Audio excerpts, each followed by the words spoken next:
দলে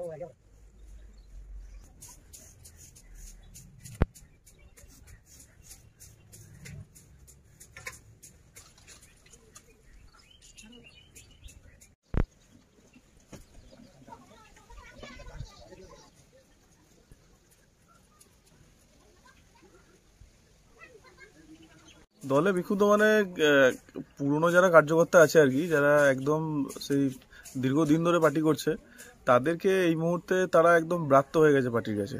বা এই যে পার্টির কার্যক্রম, বিভিন্ন রকমের কর্মসূচি, তারা কিছুই জানতে পারছে না। আর যারা একসময় আমাদের উপর অত্যাচার করতো তৃণমূল লোকেরা, তারা আগে বলেছে আমাদেরকে যে আমরা এই দলটা চালাবো বিজেপি, তো এখন সেটাই বাস্তবে দেখতে পাচ্ছি। আমরা ঊর্ধ্বতন কর্তৃপক্ষকে জানিয়েছি, কিন্তু কোনো কাজ হয়নি। আপনারা জানেন যে 21শে জানুয়ারি আমরা বর্ধমানে গেছিলাম, সেখানে আমাদের যিনি জেলা সভাপতি আছেন সন্দীপ নন্দী, তার নেতৃত্বে গুন্ডাবাহিনী দিয়ে আমাদের ছাদ থেকে ইট ছোড়া হয় এবং আমাদের যে গাড়িগুলো করে গেছিলাম, ফ্ল্যাগ লাগানো গাড়িগুলো আগুন লাগানো হয়েছিল। তো তারপরে তো কোনো সেরকম আমরা সদুত্তর পাইনি। তো সেই জন্য আমরা ঠিক করেছি যে যারা একদম দীনদয়ালজির আদর্শ, শ্যামাপ্রসাদের আদর্শে দীর্ঘদিন ধরে ভারতীয় জনতা পার্টি করেন, তাদেরকে একত্রিত করে আমরা প্রতিবাদ মঞ্চ তৈরি করেছি।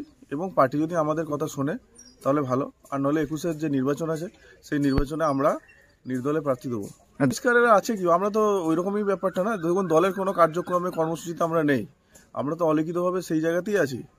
তো এখন যদি দল যদি আমাদের কথা ভাবে ভালো, আমাদের বর্ধমান সদর জেলায় যে 9টা বিধানসভা আছে, এখানে প্রত্যেক জায়গায় আমাদের দেওয়াল লিখন শুরু হয়েছে।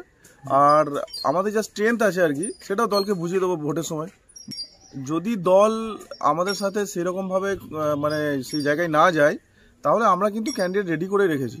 একদম মেমারি, রায়না, খণ্ডঘোষ, জামালপুর, বর্ধমান উত্তর, দক্ষিণ, কলসি, ভাতার এবং আউসগ্রাম, এই 9টা বিধানসভা, যেটাতে আপনার যে জেলাটায় সন্দীপ নন্দী দায়িত্বে আছেন, সেই জেলার 9টাতে আমরা চাই যে সন্দীপ নন্দীর মতো মানে এরা তৃণমূলের সাথে সেটিং করে এবং দুর্নীতিগ্রস্ত এই সমস্ত মানে জেলা প্রেসিডেন্টকে যদি অপসারণ করা না হয়, তাহলে দল দেখুন আজকে 9টা বিধানসভায় হারতে চলেছি আমরা, শুধুমাত্র ওই ব্যক্তির জন্য যারা বলছে যে ব্যক্তির আগে দল বড়, দলের আগে দেশ বড়। এটা ভারতীয় জনতা পার্টির আমাদের আদর্শ। সন্দীপ নন্দী অনেক জায়গায় বলছেন, তো উনি তো যখন বুঝতে পারছেন যে আমার মতো ব্যক্তির জন্য এখানে দলটা নষ্ট হয়ে যাচ্ছে, তো ওনার তো পদত্যাগ করে দেওয়া উচিত আমার মনে হয়। আমার নাম স্মৃতিকান্ত মণ্ডল, আমি আউসগ্রাম বিধানসভার 53 নম্বর যে মণ্ডল ছিল তার মানে এক্স প্রেসিডেন্ট, এবং 18 পঞ্চায়েত নির্বাচনে আমি এই 53 নম্বর জেলা পরিষদের প্রার্থী ছিলাম।